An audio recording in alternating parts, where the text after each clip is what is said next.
Hi everyone, this is a quick walkthrough of my image annotation program, and I'm pretty sure that's why you're watching this video, to learn more about it. And this is basically a selfish effort from my side because I had a whole bunch of code lying around for various tasks, and I just brought them together into one application with a GUI, so it makes my life easy. And I thought, hey, it can make your life also easy, so I'm making this public. Hopefully it works for you. Hopefully you like it. I am curious about your feedback so I can make the program better. Now, before wasting anyone's time, let's go ahead and jump in and see exactly what the program does, what the application does, how you can install it. So the first part is going to be about how you can find, this application on GitHub and also on PyPy, so you can actually go ahead and pip install it. So the first part is about installation, and then comes a quick overview and then a few other tasks. And the program actually has, the application has a few tools that are related to image annotation. Think of them as pre-processing tools, for example, like handling these data sets. I'm going to talk about them a little bit because that's also another part of code that I always seem to reinvent. So I thought, why not just put them everything together? Okay, let's now jump in before wasting anyone's time. Okay. And one more thing I want to mention before jumping in is you may be thinking I'm full of myself. Why do I call it DigitalSreeni Image Annotator? Why do I put my name in front of it? In fact, believe it or not, I initially called it Image Annotator. I searched PyPy and I did not find any other libraries called Image Annotator. So I tried to push it. At the end, it says, hey, you can't do that for whatever reason. And I didn't know exactly what the reason was. So I changed it to something else, Image Annotator or something else. And that also got rejected. Obviously, I had to, it's not just changing one name. I had to change at multiple places in my code. So I'm like, okay, I'm not gonna check anymore or take any more chances. So I just put it, okay, DigitalSreeni Image Annotator. I'd be shocked if someone actually got this, pushed into PyPy before me. Luckily, no, nothing there. So this is how the name actually got to this package. Okay, so now let's truly jump in and get started with this application. So first thing first, you go to pypy.org and search for DigitalSreeni. Hopefully this is the only thing you'll find. Otherwise, you can type Image Annotator. And this is version 0.58, like I just showed you, as 0.5.8, and it may change, obviously. Now, on GitHub, you will find this, again, under my GitHub account. Look for the link down below. I don't know where you're watching this video, but I tried to do a decent job in kind of summarizing what this does. So go ahead and check it out. Read the README file, and hopefully the program is intuitive enough for you so you don't have to worry about how to achieve certain tasks and all that stuff. Okay, now let's move on to the first thing that you need. Again, I assume you know nothing about Python or anything, so you just go to the Anaconda, Google search for Anaconda Python and downloads. I click on this skip registration. You don't have to. And here you see you have Linux, Mac, and Windows. I'm on Windows system, so I just download this. And once you download, go ahead and install it. It should install Anaconda on your system. That gives you let's go down. So here you see Anaconda Navigator, and now not Jupyter, there is Anaconda prompt, yeah. So I'm going to select the Anaconda prompt, and it opens the command prompt. Again, I know if you're a biologist, you're probably scared of this, but just type conda create -n, let's call our environment image annotator. I'm creating a new environment, meaning everything, let me finish this, Python 3.10. because I tested everything on 3.10 and it works on 3.1 or later. Okay, so it's creating this environment where you'll have all, let me type yes for this, where you'll have all the libraries and everything. So from now on, you just need to activate this environment once it's ready and fire up the program. So the first part can be a bit awkward if you're not a coder. Okay, we created the environment, let's activate it. Conda activate image -annotator. So it should change it. You see on the left-hand side how it says base. Now it says image annotator. Now let me clear the screen. So now that's it. We are in the environment. So now we need to install this library. So 0.5.8 is the current version. So let's just go and pip install And this should, actually, let me start it. It takes a while because there is a lot of libraries that get installed. The first part is it's just collecting all of this information and then it installs it. I'll pause the video, don't worry, and continue after this is done. This may take 3, 4, 5 minutes depending on your internet connection.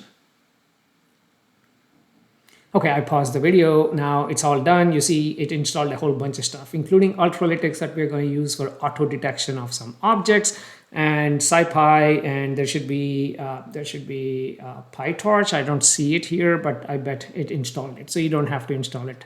So let's go ahead and you can fire up the program by typing DigitalSreeni image annotator. That's too long. Let's just call it Sreeni. I created a shortcut. So just type Sreeni. It should open this program. That's it. So let me close it so you can see once it's installed, you don't do any of this, right? So from now on, let's close everything. Let's close stuff. Let me go to Anaconda. It should be Anaconda prompt. And it should open my prompt. And there you go. See how it says base? I need to activate my environment. So Conda activate. You can write a batch file to not do this every time, but that's okay. This is simple. Conda activate image annotator, fine. Now let me change the directory. First, let's fire it up, okay? We don't need to change the directory, fire it up. Okay, there you go, that's the program. So let's go ahead and maximize this. Let's focus, yeah. Maximize this, and first thing I wanna show you is, hey, a couple of settings. So you can, if you are one of those who likes dark mode, so you can change it. Control D is the shortcut for that, by the way. And font size, I'll increase it so you can see it if you're watching it on a small screen.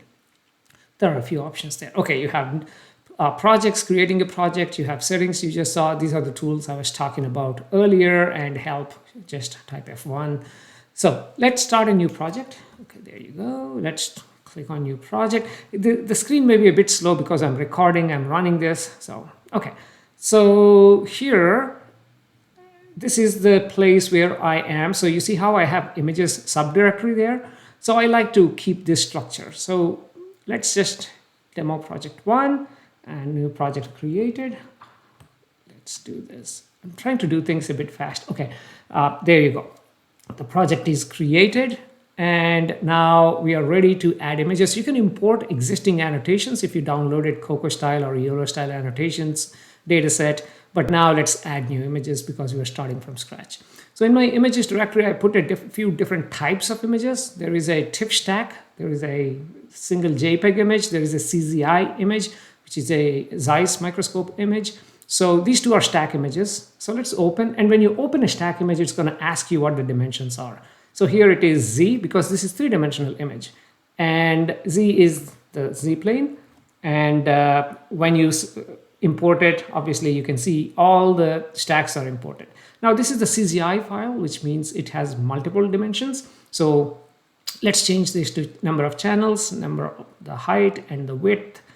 And now comes the S, the scenes, and let's just say okay. So it's only 3, let me click on it. It's only 3 channels, channel 1, channel 2, and channel 3. You see channel 3 has the nuclei. This is the DAPI channel. So Newton is Newton. These are all JPEG images, dogs, and let's go back to the TIFF stack. You see how it's got 50 different slices in this stack? So you can work on combination of these images. You don't just need to work with TIFF stacks. You can mix and match. Zoom, again, you can use the bar down there. You can use control and zoom. You can add more images later on. So I'm adding another image right now, a truck image.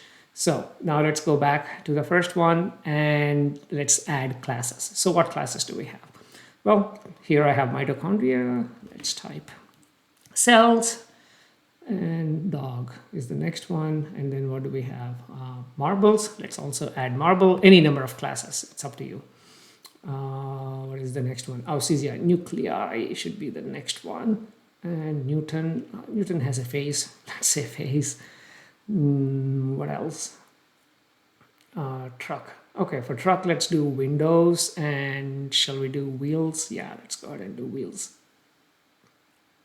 Okay, so for the truck, we have windows and wheels. That's why I'm showing you that. Okay, so now let's go ahead and save the project. The project is saved into in fact, it's a JSON file. So you can zoom in. I'm using control and the mouse wheel. And now polygon tool, and click, click, click, click, click, click, click, click. And after the last one, you can hit enter and it's closed. So that is the polygon tool. You can click, and rectangle is nothing but polygon, except it just draws rectangles. So if you just want to do bounding boxes, this is fine.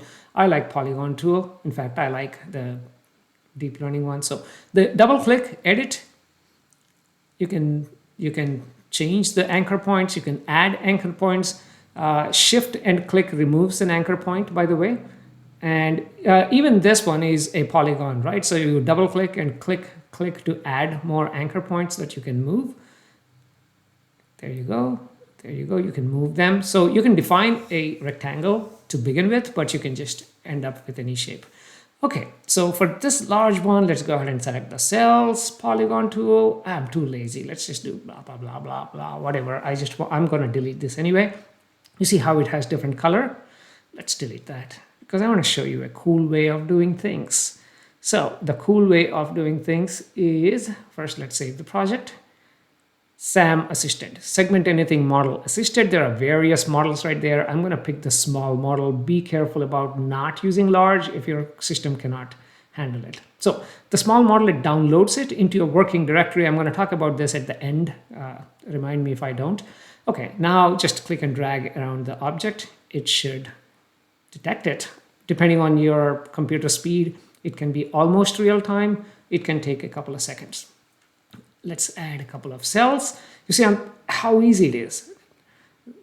And the image you see in green right there, let me change the color. You see in green right there, this is the one that tells you, hey, this slice has been annotated. Now go to slice number, I don't know, 14. And let's do mitochondria, and let's keep the tool. These are noisy images, and I'm still surprised how good of a job the SAM actually does. So there you go, that's done.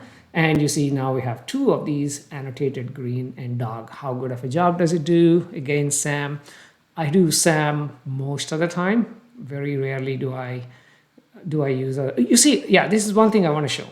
You see how it says like very low probability and it shows one thing? That's because when you draw a box, we are taking the topmost probable one. So if it didn't do a good job, go ahead and redraw again, like I'm doing here, and you see how it got it right.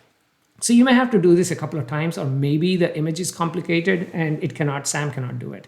So let's try this dog and see. Yeah, it's good enough. I don't want to go back and redo it for demo purposes. And marbles, again, the same thing. I'm going to draw around. So this image is busy. I just want to show you how SAM is amazing. By the way, when you click the rectangle and draw around something, it actually, by the way, I wanted to show one more thing. Sorry. I changed the color because I was about to talk about how you can't see the thing and you change the color and now you can start to see. This is a very busy image. So when you click and drag, it selects it, and then I hit enter to accept it, or escape to say, hey, I don't like the result. So let's go to my image. It makes it easy to see here, and nuclei, and let's draw around a nucleus. This should be easy. And there you go, and then hit enter. And does it do a good job here? I see some overlapping ones. Let's draw around this nucleus. Nice. I'm okay with that. That's not bad. And this one also is right there. Yeah, perfect. Yeah, you got the idea. I think I can keep drawing. I love drawing this because I want to check. Okay, this is the first time I'm doing Newton's face. Let's see. Oh, nice. It actually got it right there. He's got a beautiful hair. So let's add another class and say hair and see if it works. So let's go ahead and draw, and oh, nice. Isn't that nice? Okay, so that is our Newton's hair. I accept it. There you go. That's a blue hair. And anything else struck? I think I showed you enough. Let's remove the image. We are fine. And we have, let's delete that class. Let's delete this class. We can add it later. And we have everything now, right? So you have your image and whatever we did. And oh, by the way, we can redefine the dimensions if you are like, oh, I made a mistake. This is not time. This is not channel.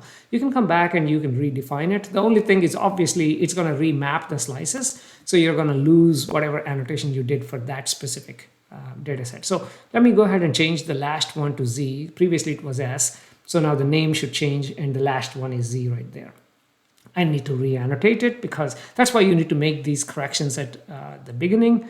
So let's do this. I mean, I don't want to do many, so let's just do one more and call it quits. Okay, so let's save the project before we lose anything.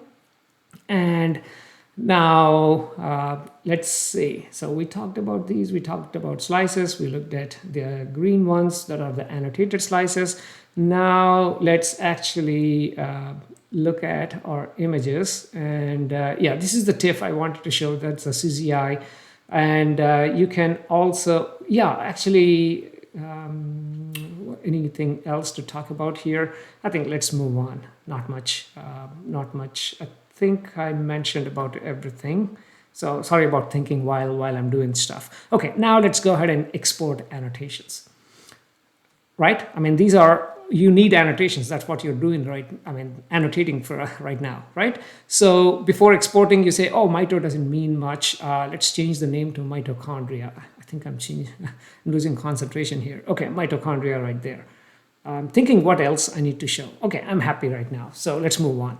Let's say, okay, I'm happy with my annotations, with my names. Now I want to export. You can export it into COCO, YOLO, labeled images, semantic, like VOC. These are the formats you can export to right now. Let's select COCO JSON and export annotations. And what it does is it actually, let's go one step up. You can save it right here, or I like to export all the annotations to a completely new place. I don't want to mix it with my projects and everything. So let's just say exported annotations. Okay, there you go. And now let's go ahead and export our JSON file. And it's a bit slow. Okay, right here, let's call this, let's give this a name. COCO, not being creative, version 1, save. And what it does is, because there are no images associated with that, in that folder, it copies those images into that directory and puts them into images. So in this structure, there is always images directory associated with annotations. So you have them together. You see how it saved these two slices as individual images, so .png. So you can work with TIFF stacks and or any stacks like CZI, for example, and it saves them as individual PNG images. So when you have your annotations, you have your 2D slices and you can take them to any system. Now you can go train Mask or CNN or whatever. I'm going to close the project. You can do Control W. Project is closed. Now, I just want to see, you can start a new project if you want, but let's import the annotations. And I'm importing COCO JSON. I'm importing the one we just exported. There you go. You see, because the images directory is right there, we can actually open, we can look at this, and we can save this as a new project now. You can give a different name. And so this is what I mean by you can import other external annotations and you can build on top of it. You can add your own. Okay, let's go ahead and save. This is a crash course, literally. The project structure, do you want to copy? Yeah, sure. Okay, so now let's go back. And the message earlier was, hey, you saved a new project right here. But in the project, there are 2 new images because remember, we extracted them from TIFF. So those are the ones that actually, so this was the other, I should have named it something else, but yeah, we didn't have these images, Z1 and Z14, and now it actually copied Z1 and Z14. They weren't there earlier. That's the only message. Okay, you can export to YOLO V8. Again, this is the YOLO format, and export, and let's do the same. Let's go to export annotations, and let's call this YOLO, and let's save it in. You can save it in this specific directory because we are using the same images. I just want to show you how it looks like. Okay, let's go ahead and save, export. Okay, annotations are exported along with images. Remember, in this case, let's go back and exported annotations. Got my mouse. Okay, there you go. And there's a YAML file, there are images, and there are labels, which is nothing but text files, as you probably know. These are YOLO, and the YAML file has the class information, and that's it. So you're all set. Now, how do you know these are right? That's why we have, before we check that, let's actually do one more. Labeled or semantic. Let's actually export labeled images because I want you to see the structure of labeled images. So let's create a new folder again, labeled images, and let's save them here. Okay, there you go. Click OK, and labeled images, label, oh, one up. Labeled images, and there you go, images and labeled images. And within labeled images, you have the directories. This is labeled images, right? And this is the information about the labels. And within each directory, you have the actual labeled images, like for dog and face and whatever. Let's open, do I have image J? Okay, there you go. Let's open dog. Because in the dog class, you should have all labels, but dog is the only one that has labels. So this image, you see how you have values 1 and 2 for this image, okay? So I think that is it about that. And what else shall we check? Let's actually go to tools. And oh, by the way, yeah, I wanted to show you this tools part. Because we have all these annotations, how do you know how many annotations you have? Here you see average objects per image, and these are all the number of objects in each of these, and there is a interactive plot using Plotly, so you can zoom in if you want, for example. So this is a summary, and this is another area I want to add more stuff in future. But this gives you a quick summary. Just do Control-Shift-S and you should see that. So the other tools, let's talk about them in the next few minutes then. Let's start with image augmenter. Actually, let's do JSON combiner. You see, you can combine up to 5 JSON files. All you need to do is open individual files and combine, and that's it. And don't forget to copy the images once you combine all into one directory, because it just gives you a combined JSON file. And this is something I needed it, so I created. Dataset splitter, let's do augmenter first because I want more images so I can split it later. And augmenter is basic augmentation. It saves images. You can select an input directory with all your images. Let's go. So let's pick something with JSON annotations because I want to show you how you can augment with annotations. Okay, output directory. Let's create something actually called, where am I? Okay, let's create something called augmented images, and let's actually save all our augmented images there. Now I want to save them along with annotations, right? If you just want images, fine, but if you already spent time annotating them, why not augment along with annotations? So here for the images I selected, we know we saved the JSON file, right? So for annotations, so go ahead and save the annotation, select it, and it's automatically selected there. And let's just do rotate, zoom. I think let's not stress much. Let's do that. But there are many here. Elastic deformation, you cannot do that when you're augmenting using annotations because elastic deformation is, you know, it's tough to augment them because you can't predict it well. Let's augment. So where are they? Right there in augmented. You see how you have the JSON file, augmented images right there with the JSON file, and the images in images. And these are all different variations of your images, of course. These are augmented. Yeah, so rotated and zoomed. That's only the two that we selected. Probably convert to grayscale is the other one that we selected, right? So let's minimize this and clear all, or you can do Control W, like close the project. Let's save it and import annotations with images. And let's select the augmented images we just created, open, and that's it. These are all the augmented images, annotations, and 30 images. We augmented 30. There you go. Zoom, rotate. Let's go through some of these just to make sure it looks fine. These are the dogs. The annotations are rotating fine. They're lining up okay. And it took a while for me to get this thing right, so believe it or not. But this is good. We are all happy, right? So all the annotations are there. So that's the advantage of augmenting with annotations because you already put in the work. Why annotate again? So now we can do dataset splitter. So images only, and again, images and annotations. In this case, we have annotations. So let's select the augmented annotations and let's split this into train 50%, validation 30 is fine, 20, and select the input directory. This is our augmented images. Select input and select output directory. Let's put them in. Let's do a new one. Actually, let's do a new folder, augmented split. Okay, so let's save our images, split images in here. So split, it should be instantaneous. There you go.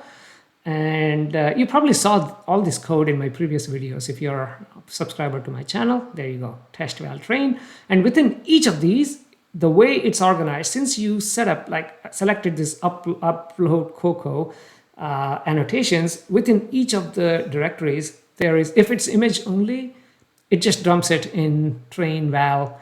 But if you have the annotations, then it has a different structure. Okay, I'm moving on to the next one, stack to slices. I don't want to waste your time. Here, you know, this is a TIFF file with 50 slices, right? So if you want to extract slices ahead of time, go ahead and, oh yeah, we have to define, this is our ZHW, okay, and convert to slices. And it should just save everything into, let's actually create a new folder. It should save all 50 slices individually. So instead of working with TIFF stacks, you can just work with individual slices that you upload. So again, this is the code that you probably saw in my GitHub repo. I just reused it here, and let's go to slices. Slices, it's slow. Okay, there you go, all 50 slices right here. Isn't that amazing? Again, all useful tools, hopefully related to image annotation. What else did we not talk about? Oh, image patcher. I like this. So let's, I don't have a real large image. In fact, I want to expand this to whole slide images in future, but for now it's single images. It can be TIFF or any of these. So let's just open a JPEG image. I'm opening 2 images, dogs and marbles. And what size do you want to, let's do 128 by 128 patches. If so, you have 8 by 4 and 93 pixels. You can select overlap to minimize the leftover pixels.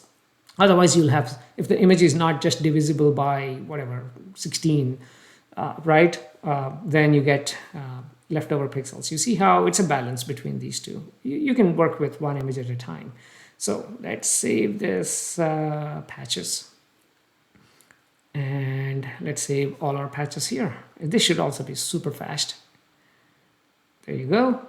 Even on a system that's too busy right now, recording many things. Okay, patches. There should be 128 by 128 patches. There you go, with whatever the overlap we selected, 6 pixel overlap that we selected. So yeah, isn't that cool? Okay, so these are all the tools. Maybe I'll add more later on. I think this is it, right? Yeah, and help is help. You can just type F1. So I try to add stuff here and or record videos like this in case you learn this way. Yeah, so I think you will give this a try, and I'm thinking, I think I forgot something. I am pretty sure I promised you something in the beginning. I did not talk about it. The key factor here is SAM assisted, and that's the one I forgot to talk about. You see, right now we are running this under image annotator tests. And if I type Sreeni, it's going to open up. Come on, open up. Give it a second. It's going to open up the UI right there. And if you select the SAM, for example, small or tiny, let's select tiny right there. If you select this tiny, and it should start downloading, because this is the first time, let's say I selected tiny under this directory. So it should show up right here. Yeah, there you go. That's the tiny model right there. Now let's close the application. So let's come here, let's close the application, and it should come back to my prompt in a second. Again, apologies for this slow response because I am doing many things on this. A lot of things are connected. Okay, there you go. Now, if I actually go one level into it, so if I go into CD images, which is I'm in this directory now. Now, if I fire up my application, any second now, and select Tiny once it's opened. It's still opening, but once it's opened, select Tiny. Okay, took a few seconds. Select Tiny again. Now, in this new environment, right? I'm selecting the Tiny again. So it should actually download this new model into this directory now. You see how it downloaded again. You don't want to download this all the time, right? I mean, if I go into images, you should see, where is it? Tiny right there. You don't want to download this in every directory. So what I usually do is I put everything here in my root directory, and here I have project 1, and then I can create like project 2, and I work with different projects within this working directory. That way I have my SAM models all the time in this. In fact, I don't even download from here. I actually download them from here. Go to Ultralytics. Let me go all the way to the top. You see SAM2 segment anything model. Just Google search for Ultralytics SAM2. You'll probably find this. And I'll leave that if you're watching this on YouTube, this video, I'll leave the link down under description. So if I go down, you should see a list of these models. All you need to do is right click and save. Try to stay away from large if you have a very low resources, but right click, save as, save all the 4 models, then you'll never have to download them again. Yeah, the system will detect. Okay, so I think I talked a lot about this program, and please give it a try and keep an eye on this because it's evolving. I'm right now very much interested in developing this further. So if you have any ideas on what can be done, let me know under comments. And thank you very much for giving this a try, and please give me feedback. Thank you.